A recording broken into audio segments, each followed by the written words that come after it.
పరిశుద్ధుడైన దేవాతి దేవుని నామమునకు మహిమ కలుగునుగాక. ప్రియ సహోదరి సహోదరులారా, ఈ మాటలు వినుచున్న మీ అందరికీ మన ప్రియ ప్రభువు రక్షకుడైన యేసు క్రీస్తు నామమున మీకు శుభములు, వందనాలు తెలియచేస్తూ ఉన్నాను. ఈ సమయమందు కొద్ది నిమిషాలు దేవుని వాక్యాన్ని మనము ధ్యానం చేసుకుందాం. వాక్యాన్ని చదువుకుందాం. మార్కు సువార్త 2వ అధ్యాయము 13 నుండి 14 వచనాలు మనం చదువుకుందాం. ఆయన సముద్ర తీరమున మరలా నడిచిపోవచ్చుండెను. జనులందరూ ఆయన యొద్దకు రాగా ఆయన వారికి బోధించెను. 14వ వచనం. ఆయన మార్గమును వెళ్ళుచు సుంకపు మెట్టునొద్ద కూర్చున్న అల్ఫయి కుమారుడగు లేవీని చూచి, నన్ను వెంబడించమని అతనితో చెప్పగా అతడు లేచి ఆయనను వెంబడించెను. ఇప్పుడు మనం చదువుకున్నటువంటి సందర్భంలో యేసుక్రీస్తు ప్రభుల వారు సముద్ర తీరమున నడుచుకుంటూ వెళుతూ అనేకులకు దేవుని రాజ్య సువార్తను బోధిస్తూ ఉన్నాడు. ఆ సమయమందు ఆయన ప్రయాణమై వెళ్ళుచూ ఉండగా సుంకపు మెట్టునొద్ద ఒక వ్యక్తి కూర్చొని ఉన్నాడు. అతని పేరు లేవి. ఎవరయ్యా ఈ లేవి అని మనము చూడగలిగితే, ఆయన తండ్రి గారి పేరు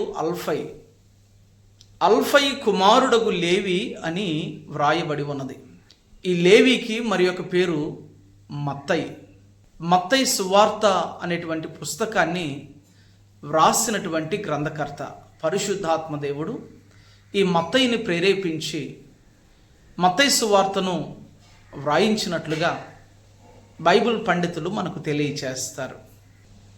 ఈయన ట్యాక్స్ ఆఫీసర్గా ఆ రోమన్ గవర్నమెంట్లో పనిచేస్తూ ఉన్నటువంటి వ్యక్తి. ఇతడు చాలా అన్యాయంగా, అక్రమంగా సంపాదిస్తూ ఉన్నటువంటి వ్యక్తి ఈ అల్ఫై కుమారుడగు లేవి. ఆనాటి కాలంలో ఈ రోమన్ గవర్నమెంటు పరిపాలిస్తున్నటువంటి దినాలలో ఇలా సుంకాలు వసూలు చేసేటువంటి వారు చాలా అన్యాయంగా, అక్రమంగా ప్రజల దగ్గర వసూలు చేస్తూ కొంత వారి జేబులో దాచుకొని కొంత భాగాన్ని ఆనాటి గవర్నమెంట్కు ట్యాక్స్ కట్టేటువంటి వారు. అలాంటి వృత్తికి చెందినటువంటి వ్యక్తి ఈ అల్ఫై కుమారుడగు లేవి. ఇతనిని మనము మత్తయి అని కూడా పిలుస్తూ ఉన్నాము. యేసు ప్రభు అలా వెళుతూ ఉంటూ ఉండగా ఆయన సుంకపు మెట్టునొద్ద కూర్చొని ఉన్నాడు.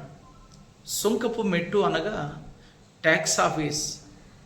ప్రియ దేవుని బిడ్డలారా, ఆనాడు ఈ ట్యాక్స్ ఆఫీసర్లు ఏం చేసేటువంటి వారంటే, కొందరిని పరిచారకులుగా ఉపయోగించుకొని వారి ద్వారా సుంకాన్ని అనగా ట్యాక్స్ను వసూలు చేసుకొని వీరు తమ జేబులను నింపుకునేటువంటి వారు. అయితే ఈ లేవి తానే స్వయంగా సుంకపు మెట్టునొద్ద కూర్చొని అనేకుల ద్వారా అక్రమంగా సంపాదిస్తూ ఉన్నటువంటి వ్యక్తి ఈ లేవి.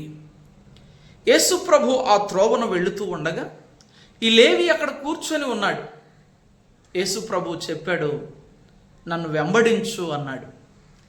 వెంబడించు అని చెప్పగానే ఈ లేవి యేసు ప్రభు వారిని వెంబడించినట్లుగా మనము చూస్తామండి. ప్రైజ్ ది లార్డ్, హల్లెలూయా. ఆనాటి సమాజములో యేసు క్రీస్తు ప్రభుల వారు ఈ భూమి మీద భౌతికంగా శరీరధారిగా ఉన్న దినాలలో రోమన్ గవర్నమెంట్ పరిపాలిస్తూ ఉన్నటువంటి దినాలవి. ఆనాటి దినాలలో ఈ అక్రమంగా సంపాదించేటువంటి ట్యాక్స్ ఆఫీసర్స్ ప్రజల దృష్టికి చాలా అసఖ్యంగా కనపడేటువంటి వారు. ప్రజలు వీరిని చూస్తే పక్కకు తొలుక్కునేటువంటి వారు, భయంకరమైనటువంటి పాపులుగా ఎంచబడేటువంటి వారు ఆనాటి కాలంలో ఇలాంటి వారు.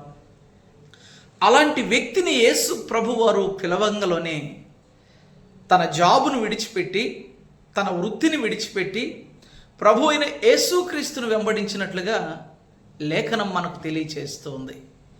యేసు ప్రభువులో ఏమి చూశాడో తెలియదు కానీ యేసు ప్రభు పిలవంగలోనే యేసు ప్రభువును వెంబడించినట్లుగా మనము చూస్తాం. ప్రియ దేవుని బిడ్డలారా, ఇక్కడ నుంచి మనము నేర్చుకోవలసినటువంటి ఆధ్యాత్మిక పాఠము ఏంటంటే, అలాంటి ఘోరమైనటువంటి పాపికి ప్రభు అయిన యేసుక్రీస్తు వారు ఆహ్వానాన్ని తెలియచేశాడు. నన్ను వెంబడించు అన్నాడు. యేసు ప్రభు రమ్మన్న వెంటనే ఆయన తన జాబ్కు రిజైన్ చేసేసి ప్రభు అయిన యేసుక్రీస్తును వెంబడించినట్లుగా మనం చూస్తూ ఉన్నాం.